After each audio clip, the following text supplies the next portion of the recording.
Maman Orvin, toute l'équipe du CP, tous les serviteurs qui travaillent pour faire avancer l'œuvre de Dieu.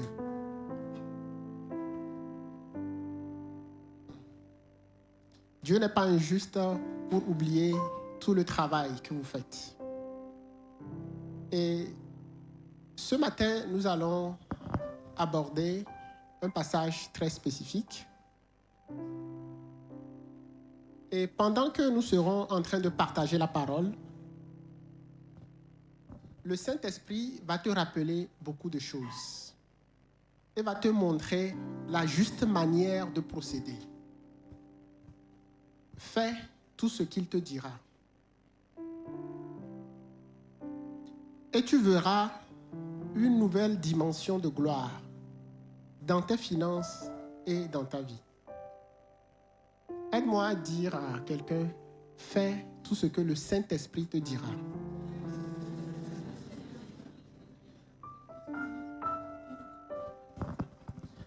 Donc, ce que le Saint-Esprit te dira, ce n'est pas littéralement ce qui sortira de ma bouche, mais ce que tu vas entendre dans ton cœur sur la base de la parole qui va sortir de ma bouche. Ok, notre texte de base aujourd'hui se trouve dans Marc chapitre 6. Nous allons lire premièrement du verset 34 à 42. Ensuite, nous allons voir Jean 6, 12 et nous allons revenir pour finir Marc 6 du verset 43 à 44.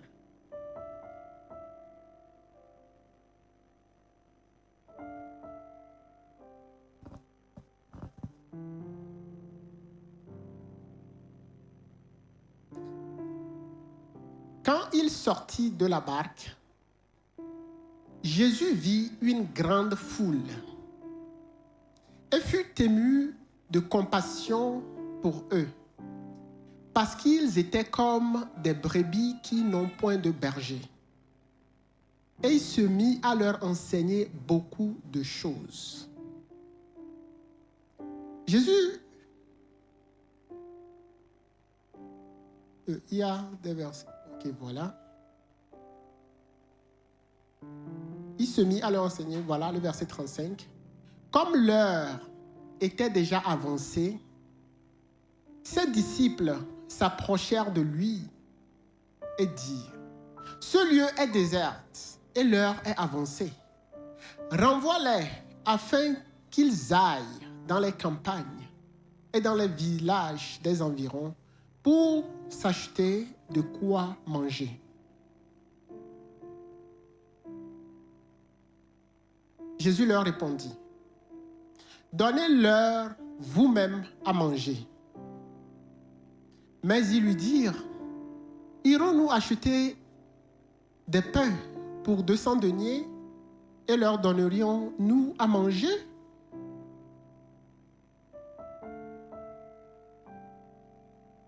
Et il leur dit, « Combien avez-vous de pain? Allez voir. » Ils s'en assurèrent et répondirent, « 5 et 2 poissons. » Alors il leur commanda de les faire tous asseoir par groupe sur l'herbe verte. Et ils s'assirent par rangées de 100 et de 50.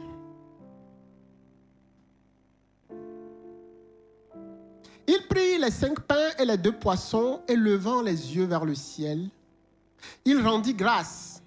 Puis il rompit les pains et les donna aux disciples afin qu'ils les distribuassent à la foule, et il partagea aussi les 2 poissons entre tous. Tous mangèrent et furent rassasiés. Maintenant, nous allons voir Jean 6, 12. Lorsqu'ils furent rassasiés, il dit à ses disciples, « Ramassez les morceaux qui restent, afin que rien ne se perde. » Nous revenons dans Marc 6, du verset 43. Et l'on emporta 12 paniers plein de morceaux de pain et de ce qui restait des poissons. Ceux qui avaient mangé les pains étaient 5000 hommes. Amen.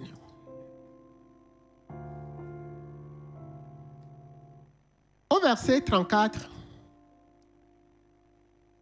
Jésus vit une grande foule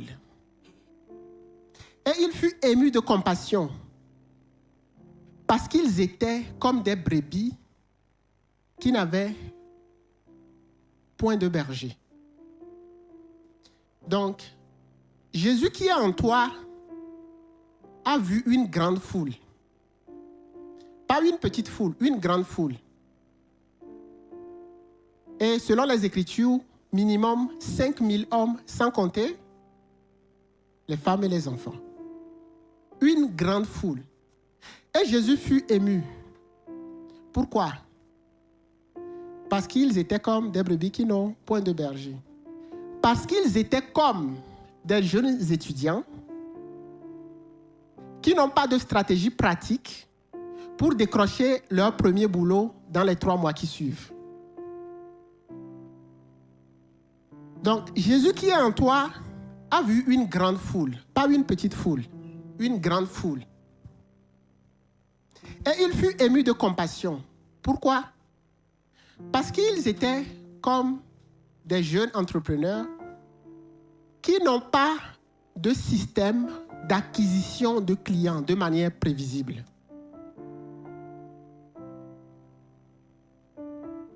Donc, Jésus qui est en toi a vu une grande foule. Et il fut ému de compassion. Parce qu'ils étaient comme des dirigeants de petites sociétés, mais qui n'ont pas d'outils pratiques pour gérer leur trésorerie.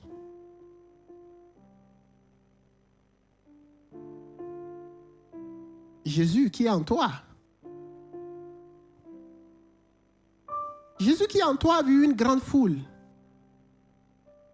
Et il fut ému de compassion. Pourquoi?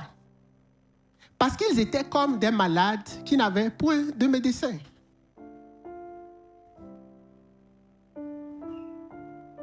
Jésus qui est en toi. Est-ce que toi, tu as vu une grande foule? Est-ce que tu as vu une grande foule?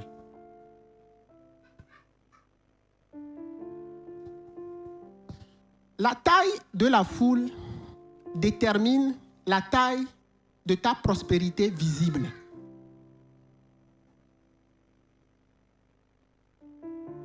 La taille de la foule que tu as vue détermine la taille de ta prospérité visible.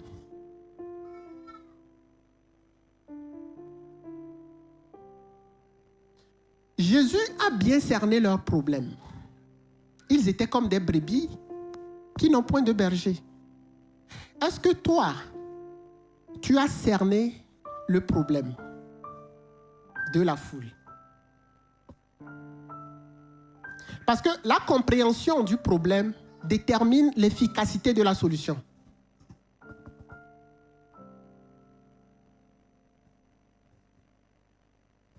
Non seulement il a compris le problème, mais il a été ému.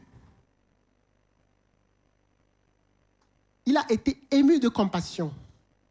Est-ce que toi, tu es ému de compassion quand tu as vu la foule? Parce que la compassion pousse à agir jusqu'au bout, malgré les difficultés.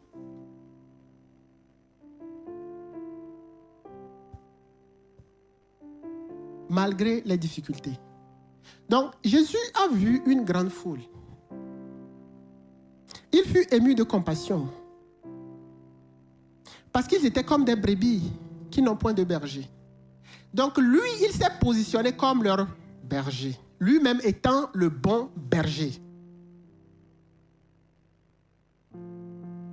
Et il a commencé à les nourrir, non seulement spirituellement, il a commencé à les enseigner, mais aussi physiquement, par le pain et les poissons.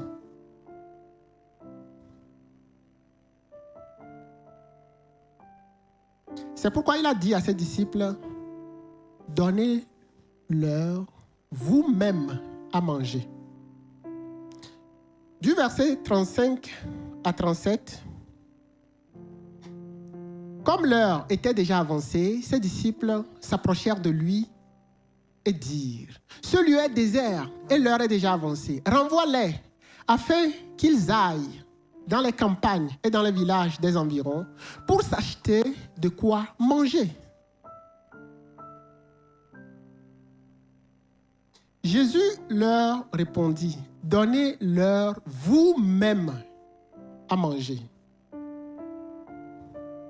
Donnez-leur vous-même à manger. Notre vie, nous allons commencer à réussir quand les peines et les douleurs des autres vont commencer à nous affecter.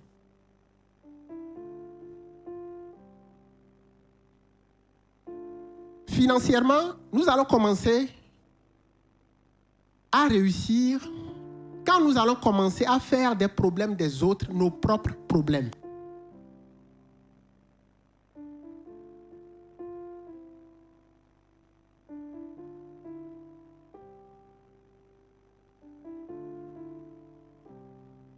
Et si les peines et les douleurs des autres ne m'affectent pas,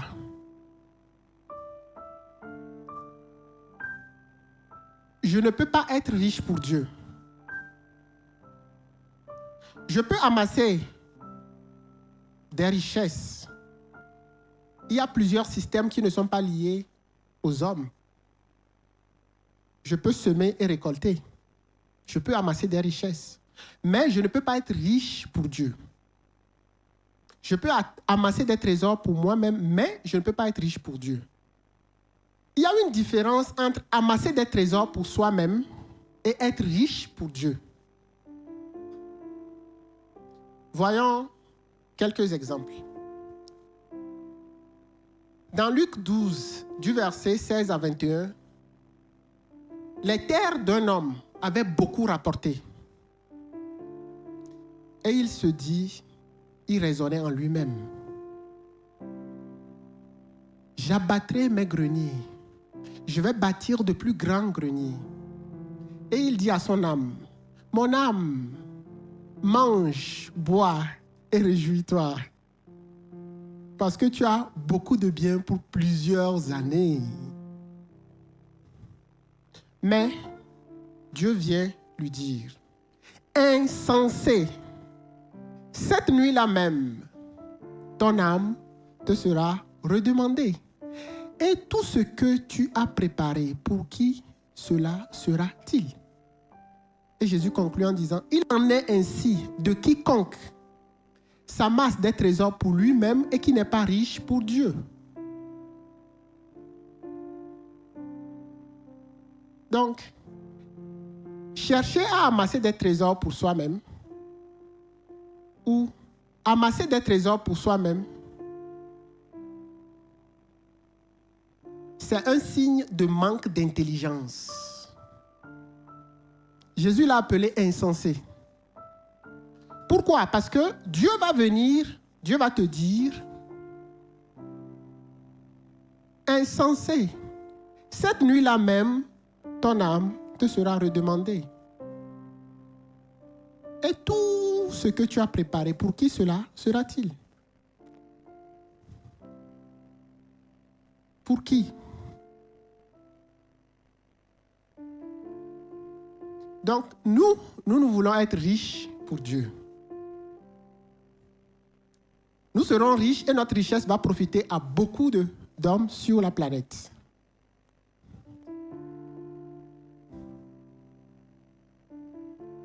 Voyons un autre exemple d'un homme pour qui les problèmes des autres étaient comme ses problèmes.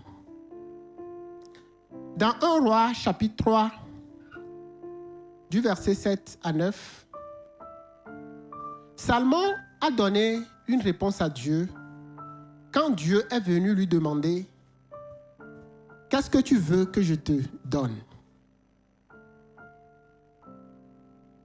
Salomon a demandé un cœur sage, un cœur intelligent, la capacité de discerner le bien et le mal pour juger le peuple que Dieu lui a donné. Donc, il demande quelque chose pour que cela soit une solution pour le peuple de Dieu. Et Dieu lui a répondu du verset 12 à 13 de 1 Roi. Nous allons voir la réponse. Voici, j'agirai selon ta parole. Je te donnerai un cœur sage et intelligent, de telle sorte qu'il n'y aura personne avant toi et qu'on ne verra jamais personne de semblable à toi. Je te donnerai en outre ce que tu n'as pas demandé, des richesses, de la gloire, de telle sorte qu'il n'y aura pendant toute ta vie aucun roi qui soit ton pareil.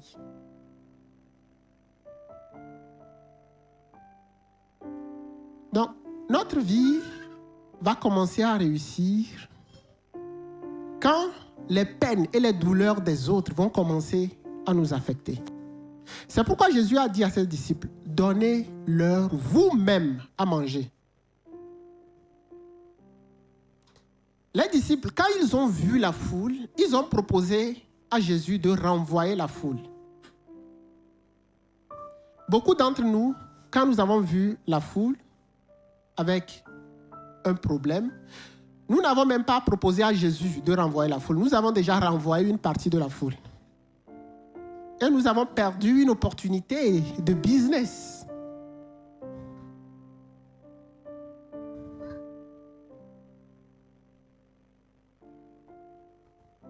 Aide-moi à dire à ton prochain, donne-leur toi-même ce dont ils ont besoin.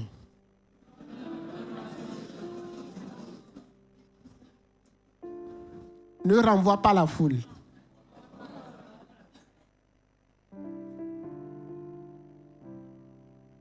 Maintenant, ils vont commencer à se poser des questions. Comment faire?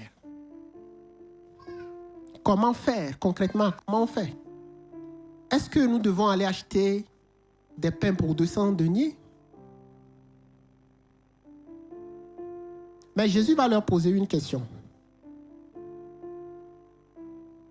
Combien avez-vous de pain? Combien avez-vous de pain? Qu'est-ce que tu as? Et dans quelle mesure? Qu'est-ce que tu as? Et dans quelle mesure? Qu'est-ce que tu as? Si tu dis tu n'as rien, ce que tu as te sera ôté. Car on donnera à celui qui a, et il sera dans l'abondance. Mais à celui qui n'en a pas, on ôtera même ce qu'il a. Matthieu 13, 12.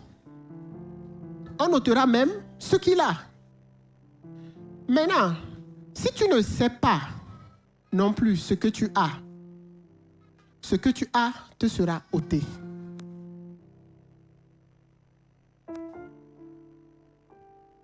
Parce que tout ce que Dieu nous a donné requiert une maintenance. Requiert une maintenance.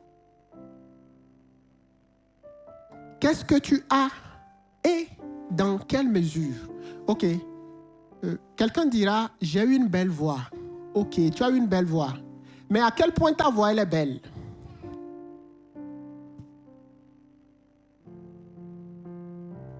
Ce n'est pas juste une question de belle voix ou pas belle voix. C'est à quel point.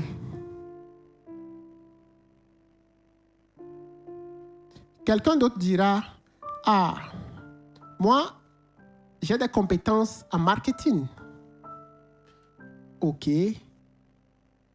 Mais à quel point tu maîtrises ce que tu fais?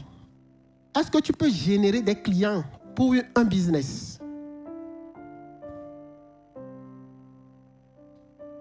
Quels sont les résultats concrets que tu peux produire? Ok, quelqu'un pourra dire, moi, d'interprétation des songes. Ok. Tu peux interpréter tous les songes? Est-ce que tu peux interpréter tous les songes? Quel type de songe tu peux interpréter? Et est-ce que tu peux donner le délai de réalisation, comme Joseph? Joseph a interprété un songe et grâce à ce don, il a été élevé.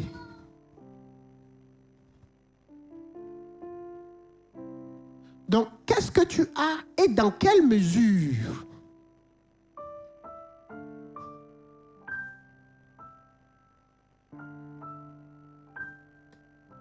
Et ce n'est pas une question à laquelle Jésus veut que ses disciples répondent rapidement. C'est pourquoi il leur a dit, allez voir. Allez voir.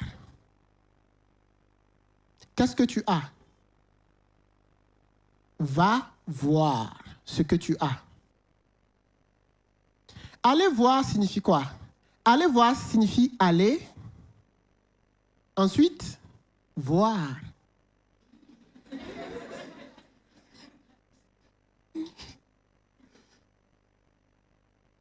Voir, c'est constater avec ses yeux. Ici, nous sommes dans le concret.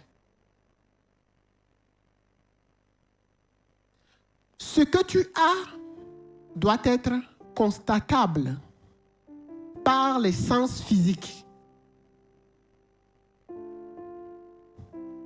Ce que tu as doit être constatable par les sens physiques.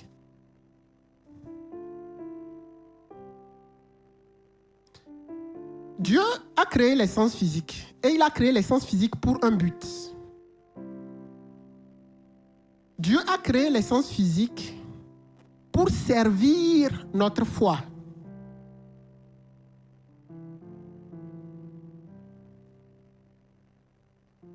Si les sens physiques n'étaient pas utiles, Dieu allait les supprimer. Mais Dieu les a créés pour servir notre foi en la vérité, notre foi en Dieu. Voyons un exemple concret. Dans Marc 2, du verset 1 à 11, 4 hommes ont porté un paralytique. Et quand ils sont venus, ils ont réalisé qu'ils ne pouvaient pas aborder Jésus à cause de la foule. Au moment où les autres utilisent leur sens physique pour réaliser l'obstacle et décider de se retirer, les 4 hommes ont utilisé leurs yeux pour localiser. Ils ont utilisé le toucher pour porter le paralytique, monter sur le toit, utiliser leurs yeux pour localiser là où ils vont découvrir le toit et ils ont fait descendre le malade. Maintenant, voyons ce qui s'est passé au verset 5 de Marc 2. Jésus, voyant leur foi, pour que ta foi produise des résultats, il faut que ta foi soit visible. Il faut qu'elle soit visible. Il faut qu'elle soit constatable par les sens physiques. Mais qu'est-ce que Jésus a vu concrètement? Verset 4. Comme ils ne pouvaient l'aborder à cause de la foule, ils découvrirent le toit de la maison où il était et ils descendirent par cette ouverture le lit sur lequel le paralytique était couché. Donc, ils ont utilisé leur sens physique pour servir leur foi.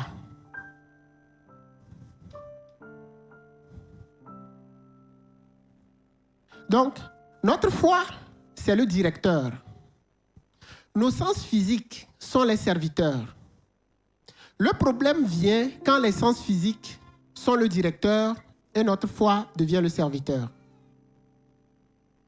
Donc, notre foi donne la direction et les sens physiques doivent s'arranger à s'aligner derrière, travailler ensemble pour accomplir. Donc, alors que les disciples de Jésus utilisent leurs yeux pour contempler la taille de la foule et la taille du besoin et proposer de renvoyer la foule, Jésus leur commande aussi d'utiliser leur sens physique pour constater ce qu'ils ont, pour servir leur foi.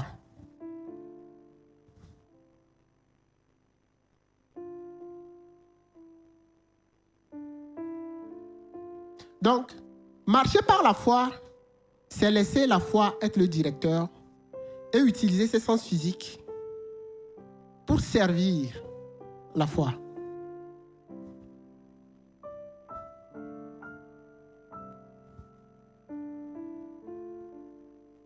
Maintenant, les disciples sont partis. Ils ont vu et le verset dit, ils s'en assurèrent.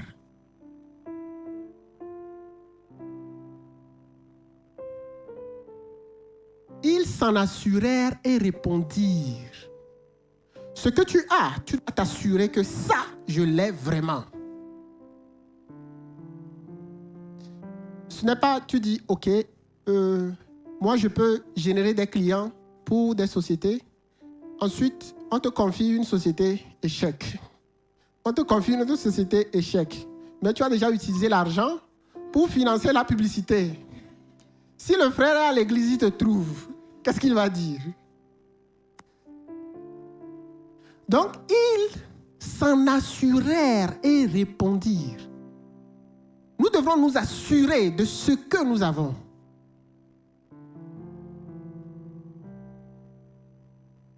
Nous devons nous assurer. Dieu sait toutes choses. Mais il a envoyé des espions pour aller voir la terre promise. Ça, c'est un. De deux, il sait toutes choses. Mais il a dit, le cri contre Sodome et Gomorrhe est monté jusqu'à moi et je suis descendu pour voir si c'est conforme au cri que j'ai entendu.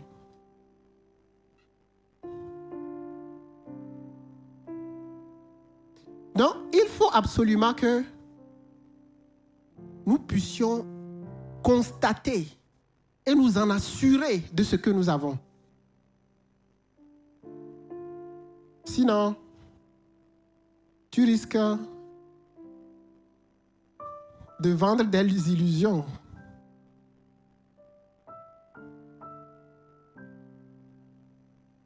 Oui. Ensuite, au verset 38, ils répondirent, 5 et 2 poissons. 5 et 2 poissons. Donc, leur réponse est exhaustive et pratique.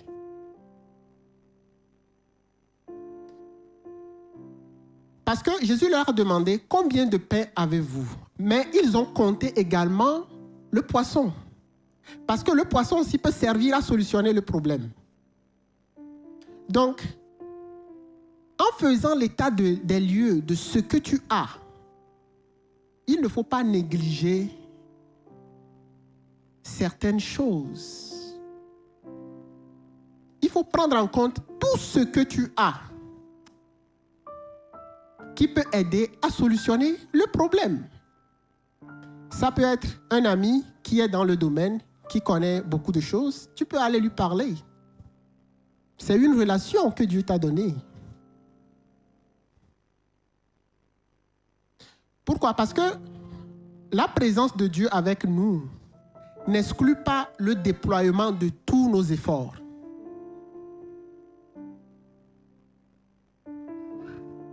Non. Même si Dieu est avec nous, nous devons déployer tous nos efforts. Donc, nous devons prier comme si tout dépendait de Dieu, mais nous devons travailler comme si tout dépendait de nous.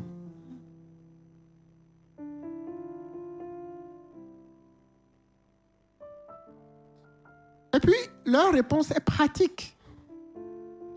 Ok, ils n'ont pas dit, « Oh Jésus, tu es le pain de vie. Tant que nous t'avons, nous avons tout. »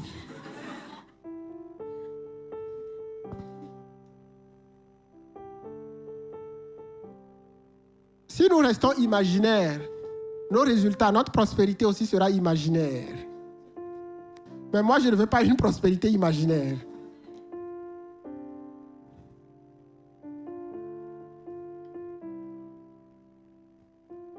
Demande à ton prochain, est-ce que toi, tu veux une prospérité imaginaire?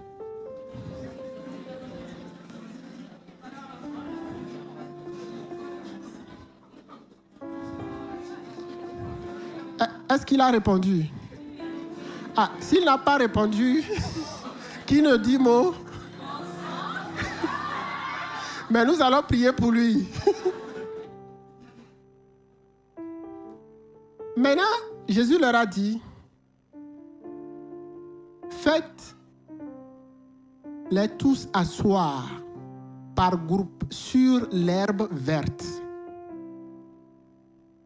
Si tu ne fais pas asseoir la foule, il y a certains qui vont partir.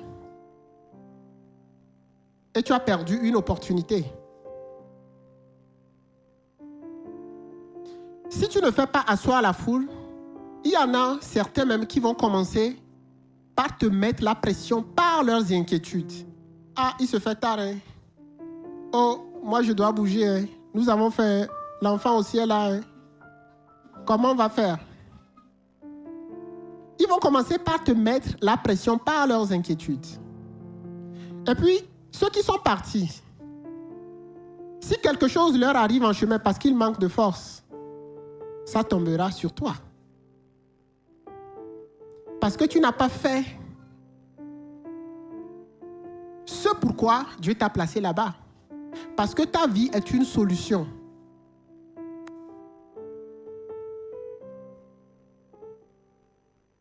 Ta vie est une solution.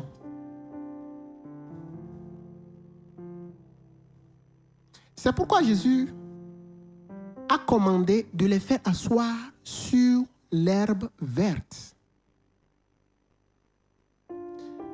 Sinon, s'il commence par te mettre la pression, tu ne peux pas faire les choses convenablement. S'il te donne 10 000 dirhams pour gérer une campagne et tu n'as pas encore bien ficelé la solution, il dit, mais commence. Tu vas lancer des choses sans maîtriser vraiment les paramètres de la campagne, tu vas dilapider l'argent. Pourquoi? Parce qu'une grande pression mène à l'accouchement avant le temps.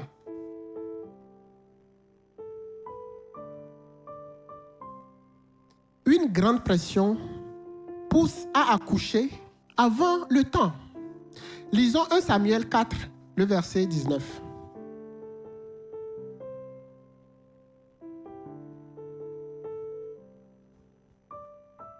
Femme de Phinée était enceinte et sur le point d'accoucher dans les dernières périodes. Lorsqu'elle entendit la nouvelle de la prise de l'arche de Dieu, de la mort de son beau-père et de celle de son mari, elle se courba et accoucha, car les douleurs la surprirent.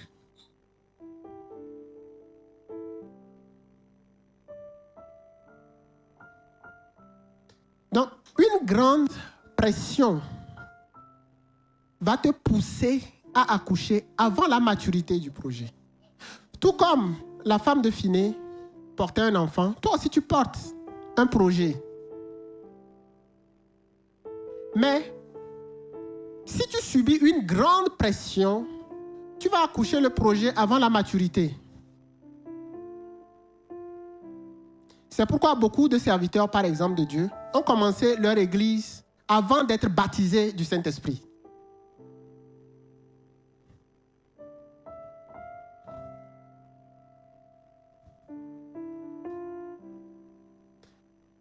Maintenant, si tu dis à la grande foule de s'asseoir, il y a une certaine pression. Mais cette pression est raisonnable. Et la pression du lait produit la crème. Proverbe 30-33. La pression du lait produit de la crème. Parce que tu sais que des gens t'attendent. Tu as une pression, mais qui est raisonnable. Une pression assise. Pas une pression debout avec 5000 hommes qui courent derrière toi.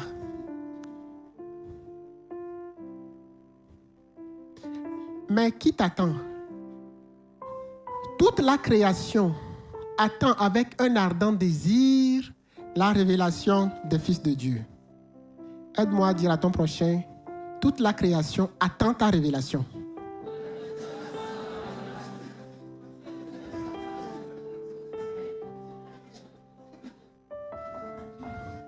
Toute la création attend ta révélation.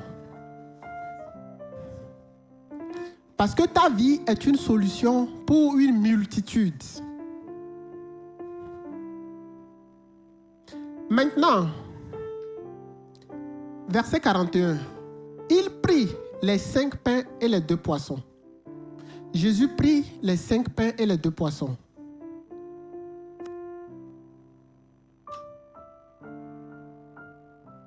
Les 5 pains et les 2 poissons, dans les mains des disciples, ne peuvent pas nourrir toute la grande foule. C'est pourquoi Jésus les a pris. Donc, ce que tu as dans ta main ne peut pas solutionner le problème de toute la grande foule. Non. Ça peut solutionner le problème de quelques personnes, mais pas de toute la grande foule. Mais ce que tu as dans les mains de Jésus, dans les mains de la vérité, peut solutionner le problème de la grande foule.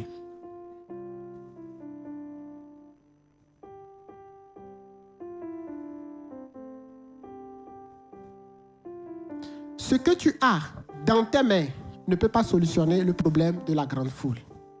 Mais ce que tu as dans les mains de la vérité peut solutionner le problème de la grande foule.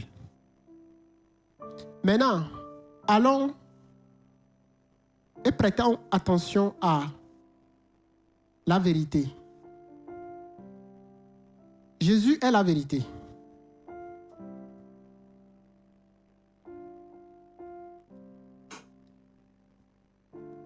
C'est quoi la vérité? La vérité, c'est ce qui ne change pas. Il dit, je suis l'Éternel, je ne change pas. Jésus est le même hier, aujourd'hui et éternellement. Hébreux 13, 8. La vérité, c'est ce qui ne change pas. Comment des compagnies aériennes sont capables d'envoyer des appareils lourds qui pèsent des tonnes dans l'espace? Ils vont prévoir quand est-ce que ces appareils vont atterrir. Parce qu'ils ont fait des recherches pour bâtir le fonctionnement sur des principes qui sont quasiment proches de la vérité. Quasiment proches parce que parfois il y a des accidents, ils doivent améliorer. Et c'est Jésus qui soutient toutes choses par sa parole. Sinon, le royaume des ténèbres peut décider juste, je vais écraser l'avion, tous qui n'ont pas reçu Christ, direct, ni chaîne. Mais c'est Jésus qui soutient toutes choses par sa parole.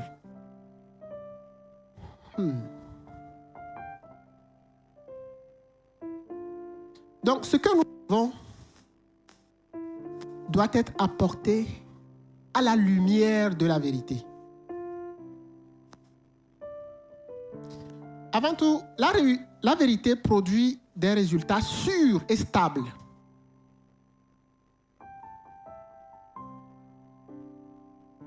la vérité produit des résultats sûrs et stables. Le hasard produit des résultats instables. C'est pourquoi ça peut être jeu de hasard, prière de hasard. Prière, je ne connais pas la volonté de Dieu sur le sujet. Donc, aide-moi à dire à ton prochain, supprime le hasard de ta vie. Supprime, monsieur, le hasard. Supprime, monsieur, le hasard. Supprime son numéro de téléphone. Tu gardes le numéro de téléphone seulement de la vérité. Et tu demandes à l'Esprit de Dieu de te conduire dans la vérité, dans toute la vérité concernant ce que tu as. Dieu peut te révéler la vérité concernant la musique. Dieu peut te révéler toute la vérité concernant le marketing. Des choses, des principes qui ne changent pas, qui sont indépendants de ta taille, de la couleur de ta peau, des langues que tu parles.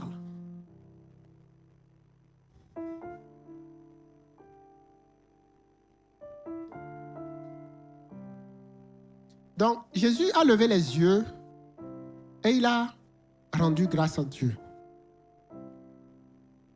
Donc, rendre grâce à Dieu nous permet de nous focaliser sur ce que nous avons déjà.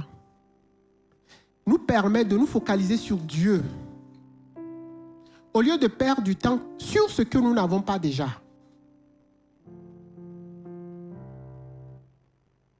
Et quand tu te souviens de ce que Dieu a déjà fait, ça renouvelle tes forces.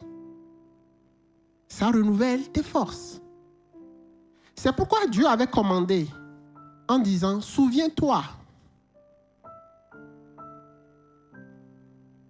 Dans Deutéronome 4, verset 9, il dit, seulement, prends garde à toi. Veille attentivement sur ton âme, de peur que les choses que tes yeux ont vues ne sortent de ton cœur.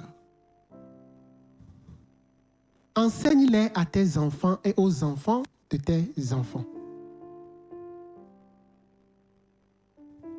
Maintenant, après avoir rendu grâce à Dieu, maintenant, il a partagé.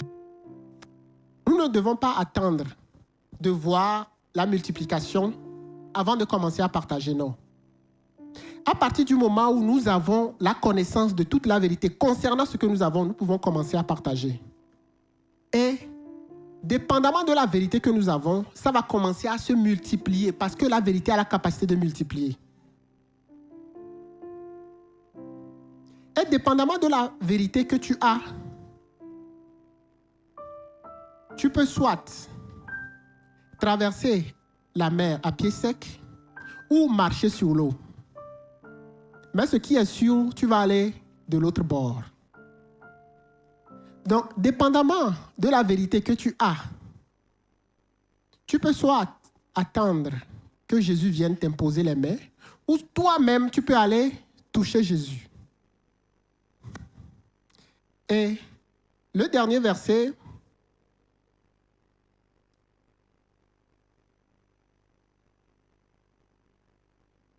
dans Jean 6, 12, Jésus leur a dit, ramassez le reste afin que rien ne se perde. Donc, pas de gaspillage. Pas de gaspillage. Parce que le gaspillage élimine la grâce.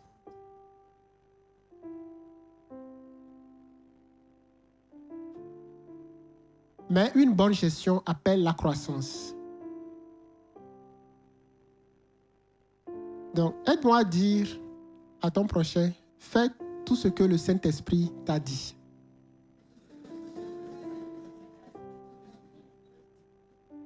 Donc, nous allons nous lever et nous allons prier, nous allons demander à Dieu, comme c'est l'Esprit de Dieu qui crée en nous le vouloir et le faire, nous allons lui demander de nous donner la capacité de faire tout ce que lui-même il nous a dit dans notre cœur.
Amen. Est-ce que nous pouvons acclamer pour le Seigneur?